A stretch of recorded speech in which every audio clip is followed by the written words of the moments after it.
اگلی آیت جو ہے یہ آیت الکرسی کہلاتی ہے، کیونکہ اس میں اللہ تعالیٰ کی بادشاہت کی کرسی کا ذکر ہے۔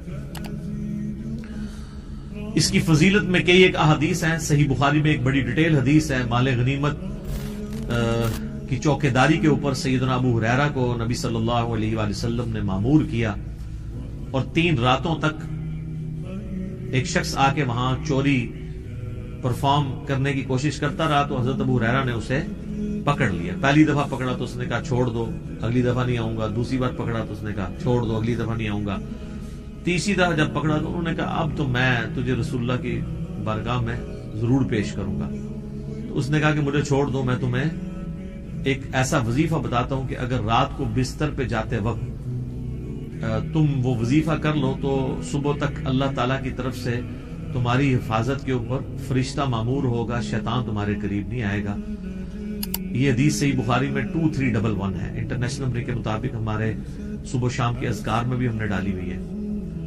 تو پھر اس نے جو وظیفہ بتایا وہ ہے کہ آیت الکرسی رات کو بستر پہ جاتے وقت پڑھ لیں۔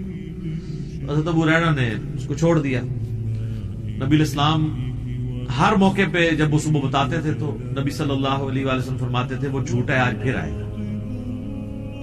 خیر وہ بھی سمجھدار تھا، وہ تیسری دفعہ جب جھوٹا ہے تو چوتھی دفعہ آیا نہیں ہے۔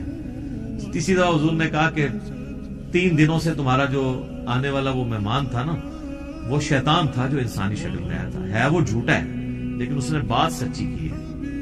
تو یہ ایک اصولی بات ہے کہ سچی بات اگر جھوٹا بھی کرے تو اس بات کی تصدیق کر دینی چاہیے۔ تو وہ آیت الکرسی کا وظیفہ مل گیا۔ اسی طریقے سے سنن نسائی الکبریٰ میں اسی کی ایکسٹینشن ہے۔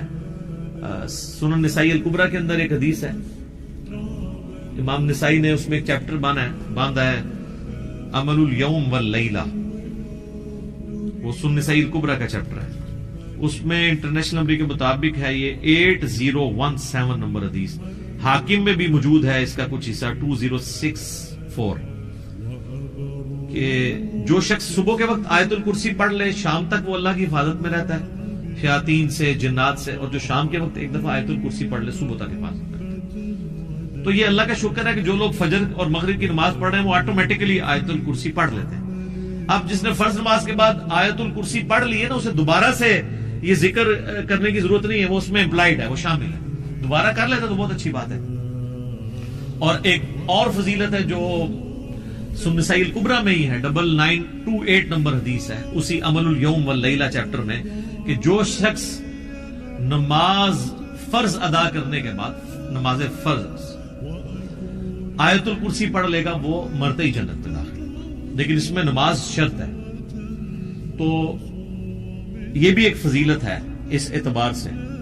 اس کی ایک ضعیف سند بھی ہے سنن کبریٰ البیہقی میں مولا علی سے، اس میں الفاظ یہ ہیں کہ وہ آیت الکرسی کسی سے گفتگو کرنے سے پہلے پڑھ لیں،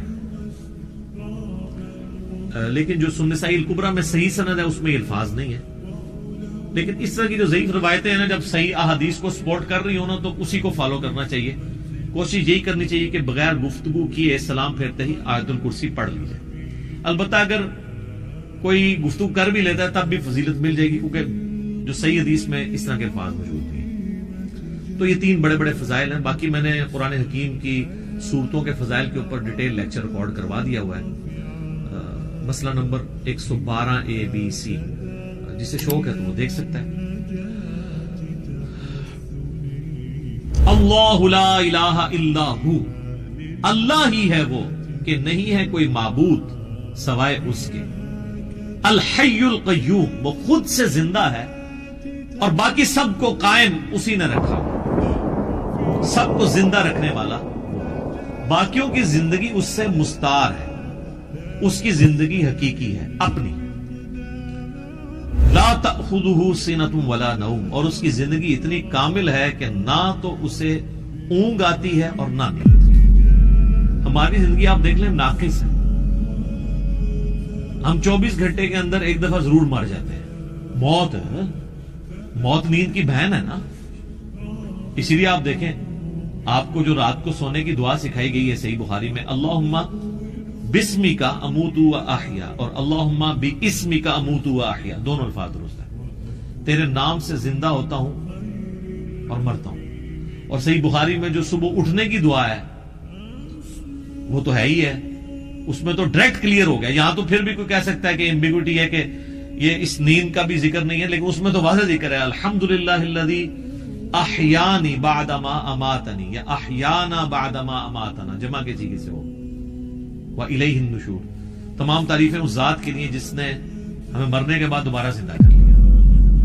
پھر سورہ الزمر میں بھی آتا ہے کہ اللہ تعالیٰ ہی ہے جو رات کو جب تم سوتے ہو تو تمہارے نفس کو قبض کر لیتا ہے, پھر جس کو اپنے پاس رکھنا ہوتا ہے اسے روک لیتا ہے, جس کی باقی ہوتی ہے اس کو دوبارہ واپس بھیج دیتا ہے. تو نیند بھی موت کی ایک فارم ہے.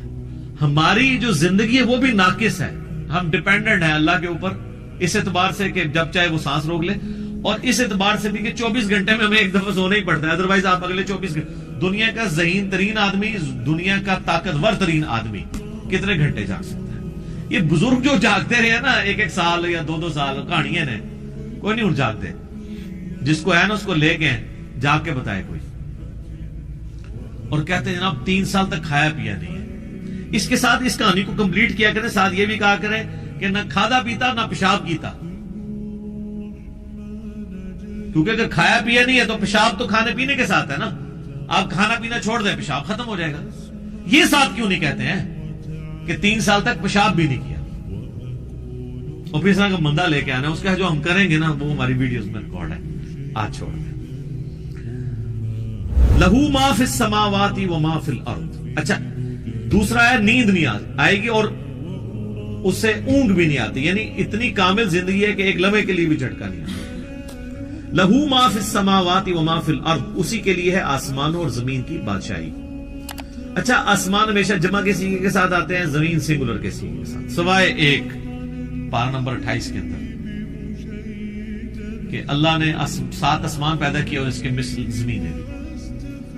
چونکہ یہ اللہ تعالیٰ کی طرف سے ایک میریکل پلانٹ ہے, روئے ارض. زندگی ابھی تک یہیں پہ دریافت ہوئی ہے جس زندگی کو ہم جانتے ہیں, اس لیے اللہ تعالیٰ اسپیشلی اس کا ذکر کرتا ہے. تو قرآن میں جب بھی آیا نا کہ آسمانوں اور زمین کی بادشاہ, تو اس مراد پوری کائنات. من ذا الذی یشفع عندہ الا باذنہ, کس کی جرأت ہے کہ اللہ کے حضور کسی کی شفاعت اور سفارش کر سکے سوائے اس کے اذن. ظاہر ہے کسی کی جرأت نہیں ہے. دنیا میں سفارش یہ ہوتی ہے کہ کسی شریف آدمی کو پکڑ کے پولیس لے گئی ہے تو ایک وہاں کا بڑا آدمی جا کے سفارش کرتا ہے کہ جی آپ کو غلط فہمی ہوئی ہے, میں اسے شروع سے جانتا ہوں, بڑا شریف آدمی. اب اللہ کو اس طرح کی سفارش تو کوئی نہیں کر سکتا کہ اللہ آپ کو غلط فہمی ہوئی ہے, بندہ غلط پکڑ لیا, ایسے تو ہو نہیں سکتا. اسی لیے اللہ نے کہا کہ اس کی جرأت ہے کہ مجھے کہے, مجھے سفارش کرے کسی کی, میرے کہنے سے نہیں. تو اب آپ دیکھ لیں بابوں کے بارے میں وہ دھونس کے عقیدے جو رکھے ہوئے ہیں, اسی تو آپ کو قرآن نہیں پڑھنے دیتے. جس نے یہ آیت پڑھنی ہے اس نے کہنا ہے کہ بابا کتوں آ گیا, اتنے کوئی کھنگڑ نہیں دینا اللہ نے سوائے جس کو اذن دیا ہے محمد رسول اللہ صلی اللہ علیہ وسلم. اور وہ بھی ایک پوری دردناک حدیث ہے بخاری مسلم میں, حدیث شفاعت. کو یوٹیوب پہ میرا کلپ دیکھ لیں, شفاعت رسول صلی اللہ علیہ وآلہ وسلم کا عقیدہ. یعلم ما بین ایدیہم وما خلفہم, وہ جانتا ہے جو ان سے پہلے ہو چکا جو ان کے بعد. یعنی اللہ تعالیٰ ہمارا جس کی سفارش تم میرے پاس لے کے آؤ گے نا, مجھے پتا ہے اس نے پہلے کیا کیا اور آندہ کیا کرنا ہے, مجھے بتا رہے ہو. اور ایک معنی یہ بھی ہے کہ جو سفارشی بھی ہے نا, اللہ تعالیٰ ان کو بھی جانتا ہے کہ ان کا علم پہلے کا کیا تھا اور بعد کا علم کیا ہے. اللہ تعالیٰ نے ہر ایک کو اپنے علم سے گھیرا ہوا. وَلَا يُحِيطُونَ بِشَيْءٍ مِّنْ عِلْمِهِ إِلَّا بِمَا شَاءَ, اللہ کے علم کو کوئی نہیں گھیر سکتا سوائے اللہ تعالیٰ جس کے لیے چاہے تو اس کے اوپر کوئی علم آشکار کر لے. یعنی اللہ تعالیٰ کے علم کو کوئی اور مخلوق نہیں گھیر سکتی. اللہ نے سب کو اپنے علم سے گھیرا ہوا ہے سوائے اس کے کہ وہ جو سورہ آل عمران میں بھی آتا ہے 179 نمبر آیت میں کہ اللہ کی یہ شان نہیں ہے کہ وہ اپنے غائب کے اوپر کسی کو اطلاع دے سوائے اپنے پیغمبروں کے, اور تمہارا کام ہے اللہ اور اس کے پیغمبروں پر ایمان لاؤ. پیغمبر وہ ہستی ہوتی ہے کہ جس کو اللہ تعالیٰ غیب کی خبریں دیتا ہے, غیب کا علم دیتا ہے اتنا جتنا اس کے لیے پسند فرماتا ہے. علم الغیب کے اوپر میرا مسئلہ نمبر 6A اور 6B آپ دیکھ سکتے ہیں, وہ ڈیٹیل ٹاپک ہے. تو جتنا جس کے لیے چاہتا ہے اللہ ظاہر فرماتا ہے, اور جس کے لیے نہیں چاہتا ظاہر نہیں فرماتا. اچھا، یہ اب بعض علم الغیب ایسے ہیں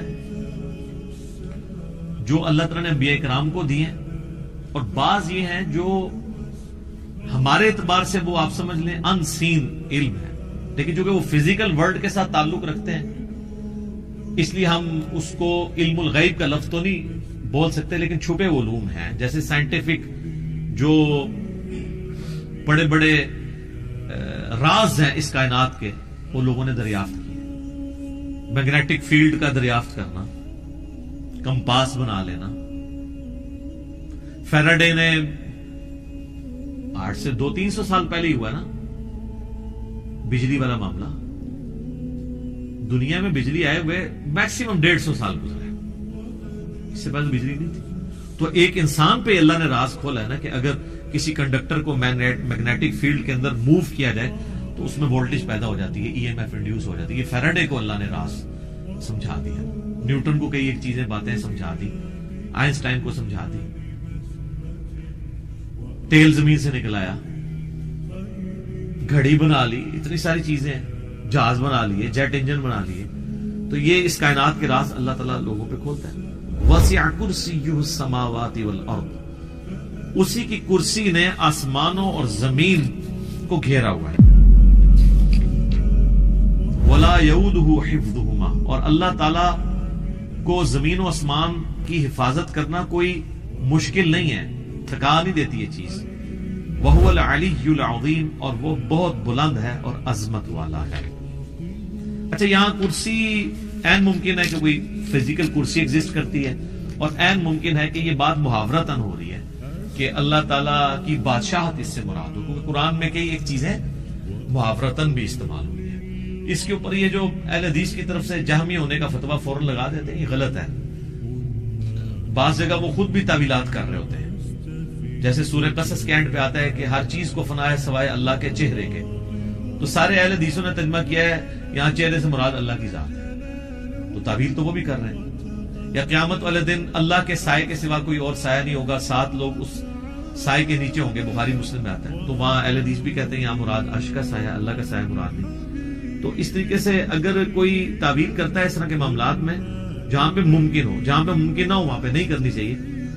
مولانا مودودی تو دونوں طرف گئے ہیں کہ عین ممکن ہے کرسی ہو، اور عین ممکن ہے کہ اس سے مراد ایک محاورتاً بات ہو کہ اللہ کی بادشاہی نے گھیر رکھا ہے ہر چیز کو، اور اس کی یعنی صرف اللہ تعالیٰ نے یہ بنا کے مخلوق چھوڑ نہیں دی، بلکہ اس کی حفاظت بھی اپنے ذمہ لی ہوئی ہے۔ اور وہ ایسی حفاظت نہیں ہے کہ کوئی اللہ تعالیٰ کو مصروف ہو گیا کہ اتنی مخلوقات پیدا کر کے اب کیا کرے گا، وہ ایسا نہیں ہے، بلکہ وہ اللہ تعالیٰ نے پہ کوئی گرا نہیں ہے اس کی۔ وہ تو سورۃ الانعام میں ہے کہ زمین کی گہرائیوں میں کوئی دانہ نہیں پھوٹتا، نہ زمین کے اوپر نہ سمندروں میں کوئی پتا بھی گرتا ہے مگر اس کے علم سے، اور اتنا کامل علم ہے کہ اللہ نے یہ سب کچھ ہونے سے پہلے لوح محفوظ میں لکھ لیا ہے۔ تو ایک ڈیٹیل طلب ٹاپک ہے۔ وَهُوَ الْعَلِيُّ الْعَظِيمُ، اور وہ بلند ہے اور عظمت والا ہے۔ اب یہاں پہ ایک اللہ کا نام بھی آ گیا علی، علی یون، تو مخلوق میں کسی کا نام ہو سکتا ہے، یہ ہے العلی، جب الف لام سے ہوگا تو دی علی خاص ہو جائے گا۔ رحمان تو کوئی بھی ہو سکتا ہے، الرحمان اللہ ہے، رؤوف کوئی بھی ہو سکتا ہے، نبی اسلام کے لیے ہے بالمؤمنین رؤوف الرحیم، لیکن الرؤوف اور الرحیم اللہ ہے۔ صرف رؤوف اور رحیم سورہ توبہ کی آخری آیات میں نبی اسلام کے لیے بھی ہے۔